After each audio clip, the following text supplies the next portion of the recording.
এই নে, এইটা পরে এবার দোলে বেরোবি। দূর, এটা পরে কেউ দোলে বেরোয় নাকি? এটা পুরনো ছেঁড়া একটা জামা, তার উপর আবার খাটো হয়ে গেছে। তো দোলে পুরোনো জামা পরবে না তো কি নতুন শেরওয়ানি কিনে দেবো নাকি তোমাকে? আরে দোলে সাদা জামা পরে রং খেলবো, তারপরে তার ছবি তুলবো, আলাদা একটা লুক হবে। সাদা জামা লাগবে তাই তো? দাঁড়া 1 মিনিট। এই নে, এইটা সাদা জামা, এটা পরে তাহলে দোলে বেরো এবারে।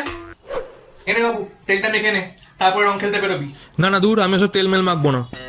হুম, তেল মাখবো না, তারপরে এখন এক মুখ রং মেখে এসে আমাকে বলবে মা পিঠটা ঘষে দাও রংটা উঠছে না, তখন দেখাবো পুরো ছাল চামড়া তুলে দেবো।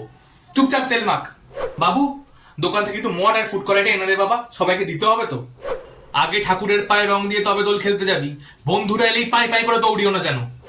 জামা যেন না ছেড়ে কেউ যেন টানাটানি না করে জামা। এ তো এমনিই ছেঁড়া। ওইটুকু ছেড়েতে কিছু হবে না, ও আমি কেচে তুলে রাখবো, আবার পরের বছর কাজে লেগে যাবে।